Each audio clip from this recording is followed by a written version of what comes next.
क्या है आध्यात्म? दर्शन, चिंतन धारा, विद्या या संस्कृति की परंपरागत विरासत। आध्यात्म दर्शन यानी जीवन का शाश्वत सत्य। मानव जीवन से जुड़े शाश्वत सत्यों को जानिए और समझिए उपासक डॉक्टर सोहन राज तातेड़ से हमारे खास कार्यक्रम आत्मविज्ञान में। आत्मविज्ञान यानी सही दृष्टि, सही सोच। भाई और बहनों, मातृशक्ति को नमन। स्टूडियो में आपका हार्दिक स्वागत है, अभिनंदन, सत्कार है। आत्मविज्ञान साइंस ऑफ द सोल कार्यक्रम के अंतर्गत हम आपको सही दृष्टि, सही सोच, राइट विजन, राइट थिंकिंग के तहत आपकी जो नकारात्मक सोच है उसको हम सही सोच देने में आए हैं। कई बार क्या होता है कि व्यक्ति जो है गलत दिशा में सोचने लग जाता है, नकारात्मक सोच का उपयोग करते हैं तो वह उसके लिए नुकसानदायक हो जाती है।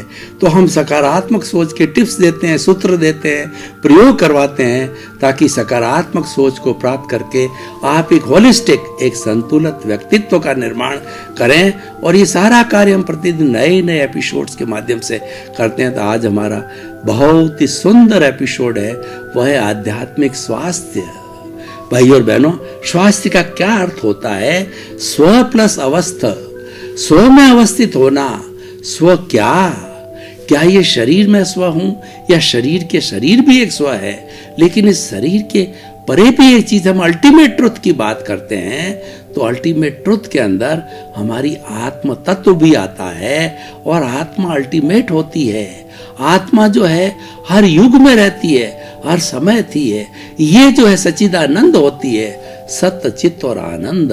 सत का मतलब होता है अविनाशी और चित्त का मतलब ज्ञान दर्शन वाला, और जिसका लक्षण आनंद है वो सच्चिदानंद है। शिवो हम कि जो है मैं सबका कल्याण करने वाली हूँ, आत्मा सबका कल्याण करने वाली होती है, ये शिवो हम कहलाती है। तो स्व में अवस्थित होने को, अपने आत्मा में अवस्थित होने को, अपने स्वरूप में अवस्थित होने को, अपना रियलाइजेशन करने को, आत्मनिरीक्षण करने को, आत्म परीक्षण करने को, जो है हम इंट्रोस्पेक्शन करने को स्वास्थ्य कहते हैं। स्व में अवस्थित हो जाना, अपने मूल स्वरूप में अवस्थित हो जाना, अपने कृत्रिम स्वरूप को छोड़कर, ये शरीर है कृत्रिम स्वरूप है, ये तो नाशवान है, ये तो आज है, कल चला जाएगा। जब इसका आयुष्य पूरा होगा तो इसका राम नाम सत्य होना निश्चित है, क्योंकि ये तो विनाशी है। पर इसके भीतर जो बैठा प्रभु है वह अविनाशी है, वो मुख्य तत्व है। तो उसमें अवस्थित होना, इसमें अवस्थित हो जाएंगे तो फिर शरीर चला जाएगा, तो फिर हम कहाँ पर डोलते रहेंगे। और जब आत्मा में अवस्थित है, शरीर गया तो क्या हुआ, वो आत्मा अगला शरीर धारण कर देगी। और अगर आपने बहुत अच्छी साधना की है तो मुक्ति को, जो आपका मूल स्वरूप है, आत्मा सिद्ध बुद्ध मुक्त होने की अवस्था है, उसमें भी जा सकते हैं। वही मनुष्य जाता है, वो यही आत्मा जाती है और इसी शरीर के माध्यम, औदारिक शरीर के माध्यम से जाती है। तो आध्यात्मिक स्वास्थ्य है। अध्यात्म का क्या अर्थ होता है? अध्यात्म का होता है भीतर की ओर जाना। हमारे दो जगत है, एक तो आंखें खोल करके जब हम बाहर का जगत देखते हैं, ये इंद्रियों का जगत है, ये हमारा बाह्य जगत है, ये हमारा जगत है, आपसे इंटरेक्शन करने का जगत है। इसी जगत से हमारा परिवार बना है इसी जगत से हमारा समाज बना है, इसी जगत से हमारा देश बना है, और इसी जगत से हमारा विश्व बना है। सृष्टि बनी है, ब्रह्मांड बना है, कॉस्मोस बना है, पर्यावरण बना है। ये सारा बाहरी जगत है, क्योंकि व्यक्ति जो है शरीर वाला भी है और आत्मा वाला भी है। अगर आत्मा में जीना है तो भीतर आइए, और शरीर में जीना है तो बाहर जाइए।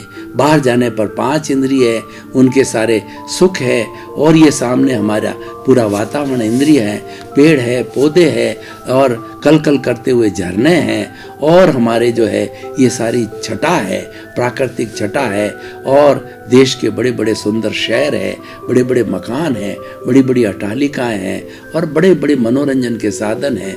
तो बाहर के जगत में मनोरंजन होता है, मन प्रसन्न होता है, और भीतरी जगत में आत्मरंजन होता है, आत्मा प्रसन्न होती है। हम मनोरंजन के विरुद्ध नहीं है, परंतु व्यक्ति जीवन भर मनोरंजन करता रहे तो फिर वो क्या हासिल करेगा? क्योंकि मनुष्य जीवन तो 84 लाख जीवा योनियों का सबसे उत्तम जीवन है। अगर वो मनोरंजन में ही सारा बर्बाद कर देगा तो आत्मरंजन कब करेगा, अपने अस्तित्व की बात कब करेगा, और ये बार बार मिलेगा भी ना मिलेगा। 4 बातें बहुत दुर्लभ बताई गई है। पहली बात है कि मनुष्य जीवन का मिलना बहुत दुर्लभ, अति दुर्लभ। मनुष्य जीवन के मिलने के बाद में ईश्वर में आस्था होना, ये और दुर्लभ। तीसरा ये है, आस्था तो हो गई पर ईश्वर की वाणी सत्संग का मिलना बहुत दुर्लभ। सत्संग भी मिल गई अपने योग से, उस सत्संग को गले के नीचे उतारना, अपने जीवन में ढालना, आचार मीमांसा करना, आत्मसात करना, हृदयंगम करना, तो 4 बातें बहुत अति दुर्लभ है। हमारी सनातन परंपरा को देखें, वह मनुष्य जीवन की प्राप्ति के बारे में बहुत स्ट्रिक्ट है। सनातन परंपरा कहती है कि आप 6 भव तक जो है वह रेगुलर जो है अच्छी भावना करते रहिए, तो आपका जो है वो 8 भव तक करते रहिए, तो आपका 9वां भव है वो मानव जीवन मिलेगा, मनुष्य जीवन मिलेगा, परोपकार के लिए, सेवा के लिए। और 8 भव में आपकी कोई चूक हो गई, आपने कोई गलत काम कर लिया तो आप चूक गए, तो 99 भव के बाद में मनुष्य 9 से 99 के बीच के अंदर कोई मनुष्य भव नहीं है। उसके बीच में तो पेड़ है, पौधा है, चींटी है, बिल्ली है, गाय है, भैंस है, ये जो है हमारे मिलेंगे। या नरक को जा सकता है, ज्यादा बुरे कार्य करे, अच्छे कार्य करे स्वर्ग को जा सकता है, मनुष्य भव नहीं मिलेगा। अब आपने 99 भव तक अगर अच्छा काम न किया तो 999 जो है भवों के बाद मनुष्य मिले नहीं। हम ये क्या कहना चाहते हैं कि मनुष्य भव बहुत स्ट्रिक्ट है और मनुष्य भव बहुत दुर्लभ है। इसको अच्छा बनाने के लिए आध्यात्मिक स्वास्थ्य चाहिए, यानी आप भीतर जी रहो, बाहर जियो भीतर। बाहर हमको रहना पड़ेगा, क्योंकि रहना हमारे हाथ में नहीं है, हम ये पीछे से लेके आए हैं। पीछे से हमारे वही माता, वही पिता, वही बेटा, वही पुत्री, वही धंधा, वही लेना, वही देना, और पूरा आयुष्य कर्म भी लेके आते हैं। 60 वर्ष जिएंगे, 70-20 वर्ष जिएंगे, 90 वर्ष जिएंगे, समाज में रहेंगे, ये काम करेंगे, वकील बनेंगे या डॉक्टर बनेंगे या इंजीनियर बनेंगे या कुबेरपति बनेंगे। सब कुछ फिक्स होकर के आता है, नियत होकर के आता है, और रिटर्न टिकट भी साथ में आता है, यानी इसी जन्म के अंदर ही आयुष्य कर्म तय हो जाता है। जब तक यहाँ अगर व्यक्ति रिजर्वेशन नहीं कराता है, यह आत्मा शरीर को छोड़ नहीं सकती है, तो उसका आयुष्य का अलग निर्धारण होता है। लेकिन जब समय निर्धारित हो जाता है तो अंत मति सो गति, अंत समय जब नजदीक आ जाता है कि भाई मेरा आयुष्य संपन्न हो रहा है, तो उसका अंत समय का जो हमारा अंतर्मुहूर्त है, अंतर्मुहूर्त उसको कहते हैं कि एक समय आंख पलक झपते हैं तो कई समय निकल जाते हैं, और इसकी उच्चतम अवस्था होती है 48 मिनट। उसके बीच में हमको धुंधला धुंधला अगला जन्म दिखाई देने लग जाता है, जब आत्मा शरीर को छोड़ने वाली होती है कि शेर बनेंगे तो शेर की तरह, बिल्ली बनेंगे तो बिल्ली की तरह म्याऊ म्याऊ हल्की हल्की आभास, और मनुष्य होगा तो मनुष्य का आभास हो जाएगा, नारकी होगा तो नारका का होगा, देव होता तो देव का आभास। लेकिन वो इतना डिम होता है, इतना धुंधला होता है, एक्सप्रेस नहीं कर पाता है, और एक्सप्रेस करने की स्थिति भी नहीं होती है क्योंकि समय बहुत थोड़ा होता है। लेकिन मालूम पड़ जाता है, व्यक्ति जीव जिस लेशिया में मरता है उसी लेशिया में जन्मता है, यानी उस समय की अनुभूति आ जाती है जो हमारा अंतिम समय जहाँ जाना होता है, और उसकी वैसे ही भाव बन जाते हैं और वैसे ही जाकर के हम जन्म लेते हैं, जैसा हमारा आयुष्य का पूर्व बंधन हो जाता। तो आध्यात्मिक स्वास्थ्य क्या है? भीतर क्यों जाना?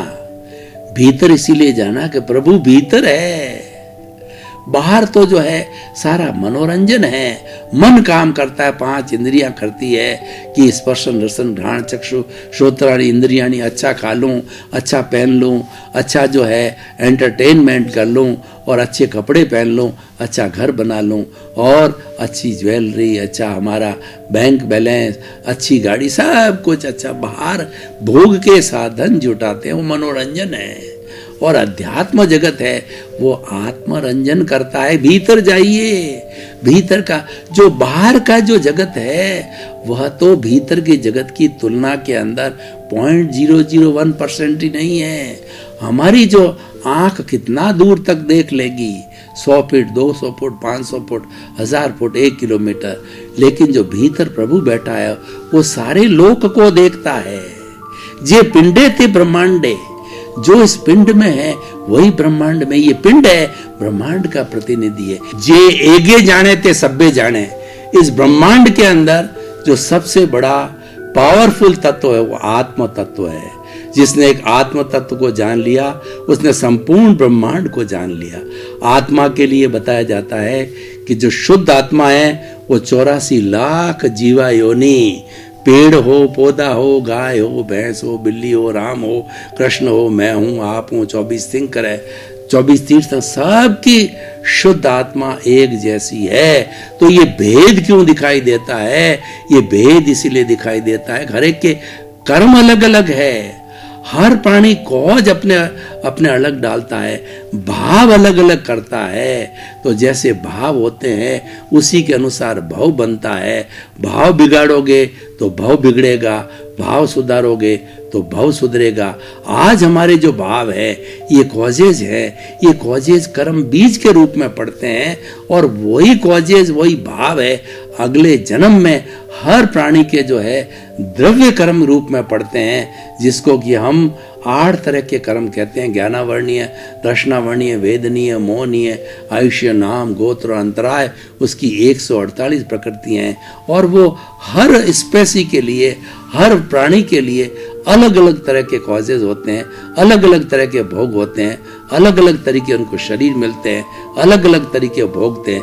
पर कुल मिला करके एकेंद्रिय से लगा के पंचेंद्रिय, एकेंद्रिय में कौन से होते हैं? पृथ्वी का है, अप का है, तेजस का है, वायु का है, वनस्पति का है, और ये वनस्पति का आदि स्थावर जीव होते हैं। एक इंद्रिय होती है, स्पर्श इंद्रिय होती है, ये भी जीवित प्राणी है, इसके भी कर्मों का बंधन होता है, इसके भी कर्मों का भोगता है, परंतु ये सब लिमिटेड होता है। जैसे पेड़ देखिए, सर्दी में, गर्मी में, वर्षात में, आंधी के अंदर वो भी सब चीजों को फेस करता है, वो उसको भोग है उसका। और फल देना वो भी उसका भोग है, और प्राण वायु देना और ऑक्सीजन देना और कार्बन डाइऑक्साइड का लेना वो भी उसकी भोगावली है। हर एक की अपनी अपनी तरह की, कुल मिला के चाहे एकेंद्रिय से पंचेंद्रिय का जो शरीर मिलता है वो पूर्व जन्म के कर्मों के भुगतान के लिए मिलता है। ये शाश्वत सत्य है, ये कुदरत का कानून है, अल्टीमेट ट्रुथ है। और वह सब कुछ अपने कर्मों के कारण होता है, और कर्म का बंधन होता है वो आत्मा की साक्षी से होता है। और आत्मा जब होती है बद्ध आत्मा, तभी वो कर्मों का बंधन आत्मा नहीं करती है, कराने वाला ये राग द्वेष है जो पूर्व में अर्जन किया है, यही जड़ है। आत्मा की साक्षी से ये वो मिश्र चेतन बन करके वो कर्मों का बंधन करवाता है, उदय भाव आता है और उसका प्रारब्ध होता है, और कर्म जब छूटते हैं हिसाब चुकता होता है। तो भाइयों और बहनों, जो आध्यात्म विज्ञान है वो भीतर के साधन, भीतर के जो है वो सिद्धांत अलग है, भीतर के नियम अलग है, बाहर के नियम अलग है। भीतर के नियम सूक्ष्म के नियम है। आपको मैं उदाहरण के तौर पे बताना चाहता हूँ कि आपकी मोबाइल के अंदर जो मेमोरी कार्ड होता है वो बहुत ही छोटा होता है, और स्थूल जगत में देखें तो डायनासोर्स का जीव कितना बड़ा होता है, या विशाल चट्टान को देखें वो कितनी बड़ी होती है। सूक्ष्म जगत का एक मेमोरी कार्ड उसके अंदर 1000 GB तक डाला जा सकता है, 1 TB तक। मतलब ये होता है कि पूरा ये कमरा है, उतनी पुस्तकें जो है और हम एक ही मेमोरी कार्ड में डाल सकते हैं। यानी सूक्ष्म पावरफुल है।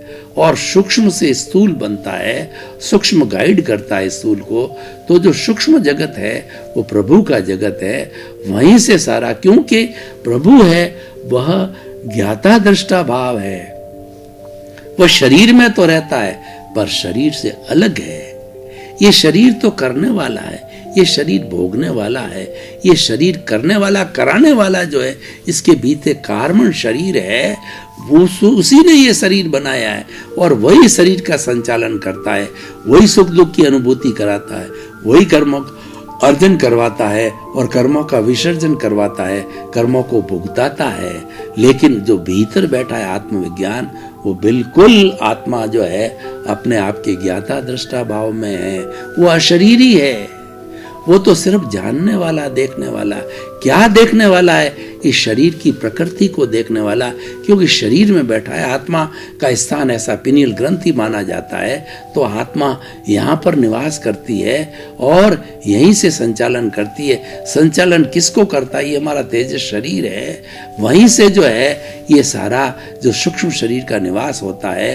तो यहीं पर जो है मान लीजिए ये शरीर, स्थूल शरीर यहाँ रहता है और आत्मा यहाँ रहती, तो इसकी जो मनवचन काया की जितनी प्रवृत्तियां होती है और जितना ये पीछे से लेके आया है, जितना उदय काल होता है, जितना उपादान लेके आया है, वो उपादान को भुगताने के लिए ये जो व्यवस्थित शक्ति है, साइंटिफिक सर्कमस्टेंशियल एविडेंसेज होती है, जो कि द्रव्य क्षेत्र काल भाव और काल स्वभाव कर्म पुरुषार्थ नियति से मिलती है। और जगत की व्याख्या करें तो 6 द्रव्यों से ये जगत बना है, rest, motion, animate, inanimate, time और स्पेस। 6 द्रव्य से ये सारा जगत मिला है और यही व्यवस्थित शक्ति है।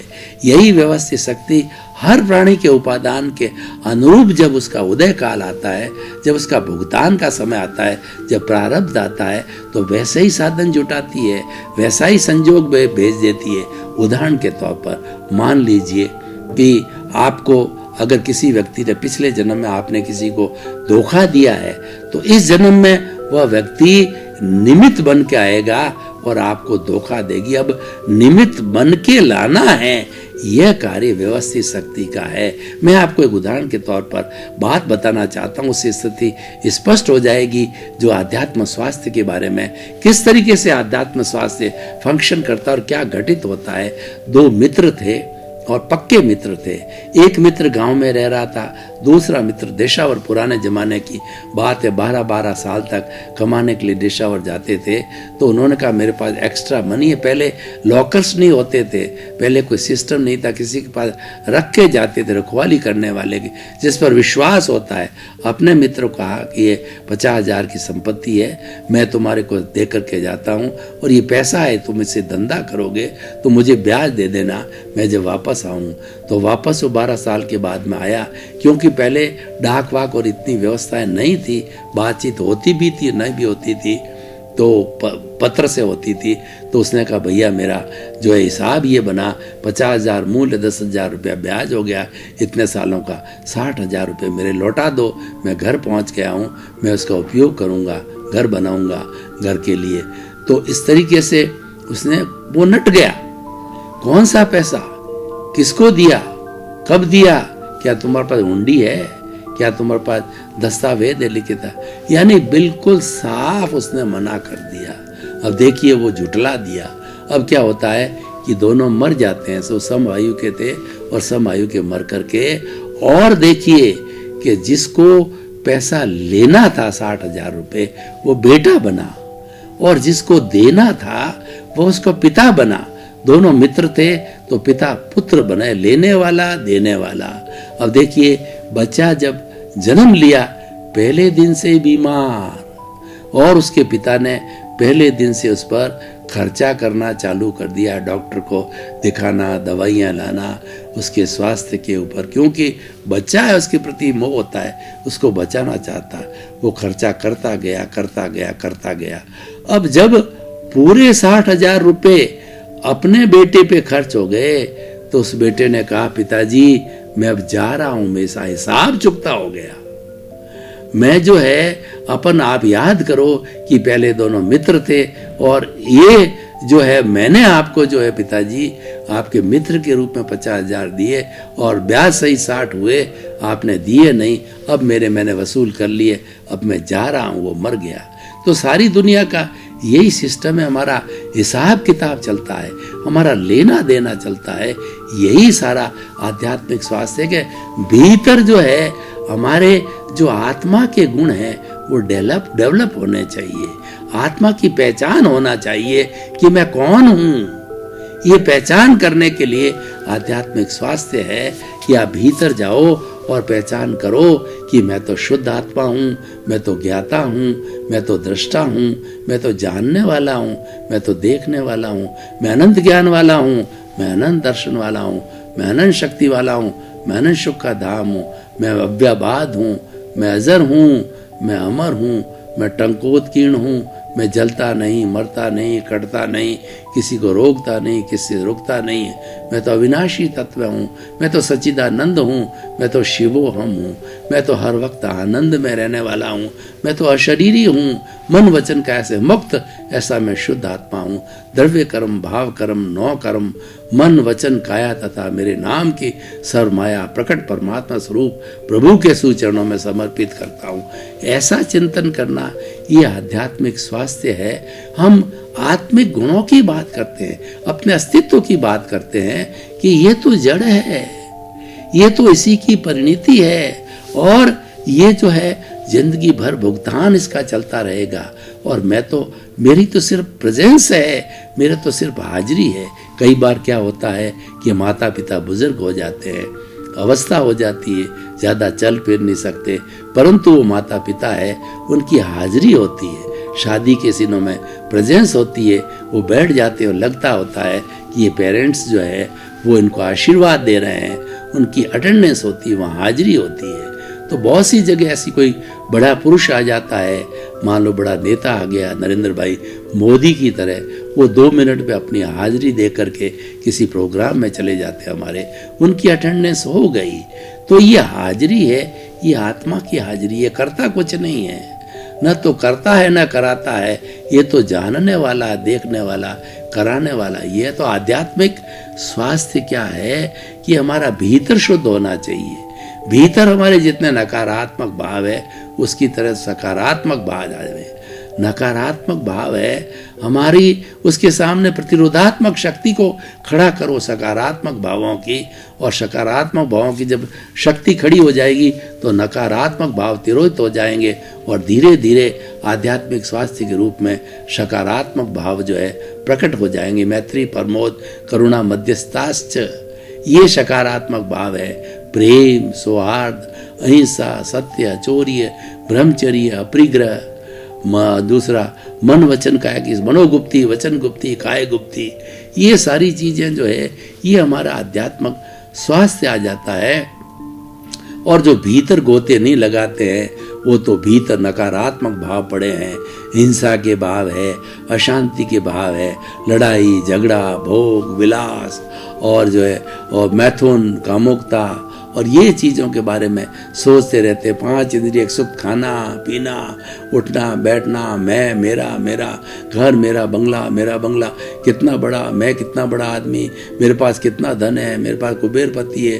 लोग मेरे पीछे पीछे दौड़ते हैं, भागते हैं और मेरे को बड़ा मानते हैं, मेरा पद, मेरी प्रतिष्ठा, और मैं किसी का पिता, किसी का पुत्र और किसी इस तरीके से ये सारा जो है ये नकारात्मक सोच है, ये रॉन्ग बिलीफ है। वास्तव के अंदर जो है हम कर्ता हो ही नहीं सकते, हम अकर्ता भाव है। ये आध्यात्मिक स्वास्थ्य में भीतर चिंतन करना चाहिए। तो हमारा प्रारब्ध है, ये तो हम लेके आए हैं। पूर्व जन्म के अंदर मैंने जो कुछ भी पुरुषार्थ किया है उस पुरुषार्थ का जो है ये मुझे रिजल्ट मिल रहा है, परिणाम मिल रहा है। जो कुछ भी पेपर में पिछले जन्म में सॉल्व करके आया हूँ, जैसे जैसे भाव डाल के आया हूँ, जैसे जैसे कॉजेज डाल के आया हूँ, उसी के अनुरूप मेरा ये परिणाम, मुझे उस किए गए प्रश्न पत्रों का ये रिजल्ट मिल रहा है और ये उसी का परिणाम है। तो मैं कौन होता हूँ करने वाला, मेरी क्या ताकत मैं करता हूँ। और वास्तव में व्यक्ति करता हो ही नहीं सकता, करता तो व्यवस्थित शक्ति वर्ग व्यक्ति करता कैसे नहीं हो सकता। मैं आपको एक उदाहरण के द्वारा जो है बताना चाहता हूँ। मान लीजिए मुझे एक अच्छी चाय, एक कप चाय पीनी है, अच्छी मसालेदार चाय, तो उसके लिए क्या करना पड़ेगा? पानी लाना पड़ेगा, दूध लाना पड़ेगा, पत्ती लानी पड़ेगी, मसाला लाना पड़ेगा, भगोना होगा, भगोला में सब चीज़ मिक्सचर करेंगे, फिर नीचे अग्नि लगाएंगे, फिर अपने हाथ से हम 2 4 5 उकाड़े लेंगे, और जब अच्छी तरह से उकाड़े आ जाएंगे, चीनी पड़ जाएगी उसमें, तब हम बड़ी इंटरेस्ट के साथ में अच्छी चाय पीने लग जाएंगे। अब मैं कहता हूँ मैंने चाय बनाई, ये कर्ता भाव है। अरे भाई तुम तो एक संजोग हो, तुम्हारे ये 10 संजोग साथ में, पानी है, पत्ती है, चीनी है, ये संजोग सारे पड़े जब ये चाय बनी। तुम अकेले अपने आप को कर्ता कैसे समझते हो? ये मिथ्या है, ये रॉन्ग बिलीफ है, ये झूठ है, ये मिथ्या दर्शन है। तुम एक संजोग मान लिया, अपने आप को इस सृष्टि में एक संजोग मानो, कर्ता मत मानो। कर्ता तो व्यवस्थित शक्ति। अगर तुम कर्ता हो तो मैं बताऊं, तुम कभी बीमार मत पड़ो। तुम आज लखपति हो तो अरबपति बन के बनाओ। बताओ, अगर तुम करता हो, कर सकते हो, तुम्हारे स्वतंत्र सत्ता है, इतनी ताकत है, तो करके बताओ। भारत के प्रधानमंत्री बन के बताओ, भारत के राष्ट्रपति बन के बताओ, या बहुत बड़ा संत बन के बताओ, बड़ा इंजीनियर जो है और बड़ा बड़ा सीए वगैरह बन के बताओ। ये होता नहीं है, क्योंकि ये तो प्रारब्ध है, ये तुम लेके आए हैं, उसके अनुरूप ही सारा होता है। एक इस जन्म में सही माने में तो हमको एक सांस भी अधिक लेने की स्वतंत्रता नहीं, इतने स्वतंत्र है। हमारी स्वतंत्रता किस में है? हमारी स्वतंत्रता आध्यात्मिक स्वास्थ्य में है। हमारी स्वतंत्रता अपने आप के अस्तित्व को जानने में हो, वहां तुम स्वतंत्र हो। ज्ञानी पुरुष कहता है कि मैंने तुझे ज्ञान दिया और तेरा जो कषाय है उस जहर की थैली को अलग कर दिया, चीरा फाड़ा कर दिया, आत्मविज्ञान कर दिया, अक्रम विज्ञान कर दिया, और हमने आपको वीतराग विज्ञान दे दिया कि तुम अलग हो, आत्मा अलग हो। तो तुम्हारा अस्तित्व की जानकारी करना, ज्ञाता दृष्टा भाव में रखना, वो तुम्हारा पुरुषार्थ है, वो तुम्हारी जागृति है। जो ज्ञानी पुरुष होता है जब ज्ञान देता है तो 3 चीजें डेवलप करके दे देता है।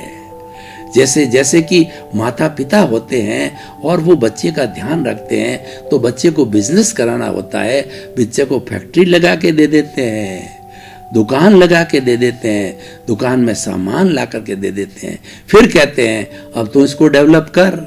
तो ज्ञानी होता है, ज्ञान देने के साथ में 100% अनुभूति करा देते हैं कि मैं शुद्ध आत्मा हूं। 24 घंटे के अंदर कभी भी ज्ञानी व्यक्ति को, ज्ञान लिए हुए व्यक्ति को रात को, आधी रात को पूछ लो कि तुम कौन हो, तो वो कहेगा मैं तो ज्ञाता हूँ, मैं तो दृष्टा हूँ, मैं तो जानने वाला हूँ, मैं देखने वाला हूँ।